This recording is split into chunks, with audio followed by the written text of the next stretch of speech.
প্রতিশোধের নেশায় উন্মত্ত পাকিস্তান ভারতের চারদিক থেকে আক্রমণ করছে। জম্মু, পাঞ্জাব, রাজস্থান জুড়ে এখন শুধুই মিসাইল আর ড্রোনের আঘাত।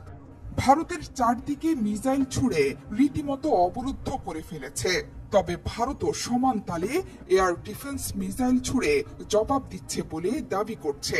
পাকিস্তানের একটি F-16 যুদ্ধ বিমান ভূপাতিত করা হয়েছে বলেও দাবি করেছে ভারত। সব মিলিয়ে ভারতের জম্মু কাশ্মীর, রাজস্থান এবং পাঞ্জাবের আকাশে চলছে এই মুহূর্তে ধুন্ধুমার লড়াই। শুধু মিসাইলই নয়, ড্রোন দিয়েও আঘাত হেনেছে পাকিস্তান। ধর্মশালায় বাতিল করা হয়েছে IPL ম্যাচ। মাঠের আলো নিভিয়ে দিয়ে দর্শকদের মাঠ ছেড়ে বেরিয়ে যাওয়ার নির্দেশ দিয়েছে কর্তৃপক্ষ।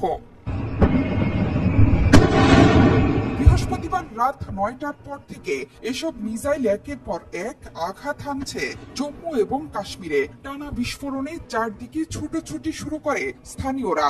এর আগে বেজে ওঠে সতর্কতামূলক সাইরেন। আখনুর সাম্বারের মানুষ দেখছেন কিভাবে উড়ে আসছে একের পর এক মিসাইল আর ড্রোনের স্রোত, যেগুলো পাকিস্তানের আকাশসীমা পেরিয়ে এসে পড়েছে ভারতের স্থাপনায়।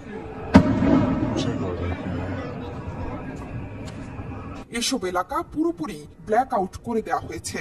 সক্রিয় করা হয়েছে ভারতের আকাশ প্রতিরক্ষা ব্যবস্থা।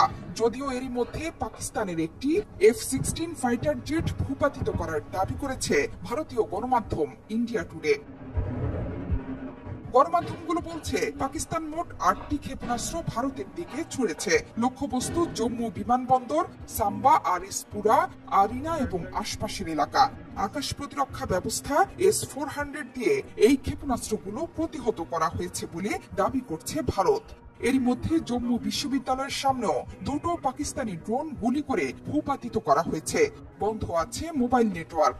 জম্মু বিমানবন্দর, পাঠানকোটের বিমান ঘাঁটিতে বাজছে অনবরত সাইরেন। শহরের নানা প্রান্ত থেকে পাওয়া যাচ্ছে বিস্ফোরণের শব্দ।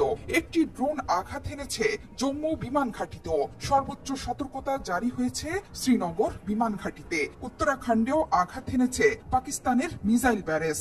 জম্মু, পাঠানকোট ও পুঞ্চে টানা সাইরেন বেজেই চলেছে। ভারতের হামলার বদলা নিতে বুধবার গভীর রাতে ভারতের 15 জায়গায় সেনা ছাউনিকে টার্গেট করেছিল পাকিস্তান।